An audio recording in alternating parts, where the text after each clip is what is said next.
ନିଝୁମ ରାତିର ସେହି ଅନ୍ଧାରକୁ ଚିରି ଯେତେବେଳେ ସମୟ ସକାଳ 9ଟା ଏରୋପ୍ଲେନ୍ ବିମାନ ବନ୍ଦରରେ ପହଞ୍ଚିଲା। ଫୋନ୍ରେ ଚାର୍ଜ ନାହିଁ, ନା ପାଖରେ ଅଛି ପଇସା। ହଠାତ୍ ଦେଖିଲେ ପାଖରେ ସିକ୍ୟୁରିଟିଟିଏ ଠିଆ ହେଇଛି। ପଚାରିଲେ, is there any charging point? ସେ କହିଲା, ୟା ମ୍ୟାମ୍ ପ୍ଲିଜ୍।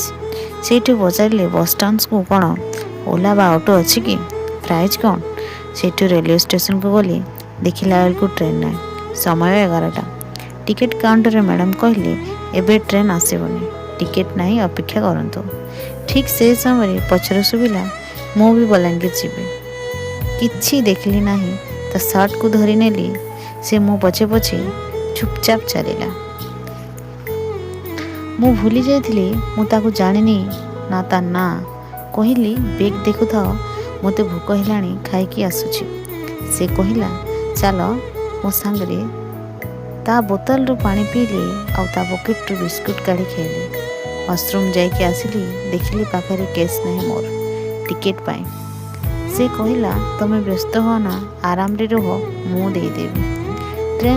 ସେ କହିଲା, ଟ୍ରେନ୍ର ସାଇଡ଼୍ରେ ବସ।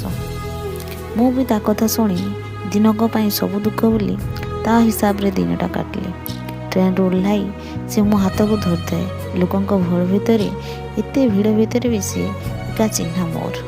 ତା ହାତକୁ ଧରି ଆଗେଇ ଗଲି ବସ୍ଷ୍ଟାଣ୍ଡକୁ। ସେଇଠୁ କିଛି ଖାଇ ବସ୍ରେ ବସିଲୁ। ମୋ ପାଖରେ ଶାଲ୍ କମ୍ବଳ କିଛି ନାହିଁ। ତା ପାଖରେ ଥାଏ। ସେ ମୋତେ ତାର ଶାଲ୍ ଦେଇଦେଲା। ଚୁପଚାପ ବସି ଶୋଇପଡ଼ିଲି। ସେ ମୋ ପାଖରେ ବସି ମୋ ପାଦକୁ ତା କୋଳରେ ରଖି ଶୋଇପଡ଼ିଲା। ମୁଁ ବି ନିଦରେ ଥାଏ ଶୋଇପଡ଼ିଲି। ଉଠିଲା ବେଳକୁ ରାତି 1ଟା। ଗୋଟେ ସାଙ୍ଗ ଘରେ ରହି ସକାଳୁ ଉଠି ଦେଖିଲି ସେ ମୋ ସାମ୍ନାରେ ଥାଏ। ମୋତେ କହିଲା, ତୁମେ ଅଟୋରେ ଯିବ କି? ମୁଁ ମୁଣ୍ଡ ହଲାଇ ଉତ୍ତର ଦେଲି, ହଁ। ସେ ଗୋଟିଏ ରାସ୍ତାରେ ଗଲା, ଆଉ ଗୋଟିଏ ରାସ୍ତାରେ ମୁଁ ତାକୁ ଓଲଟିକି ବି ଥରଟିଏ ଚାହିଁଲିନି।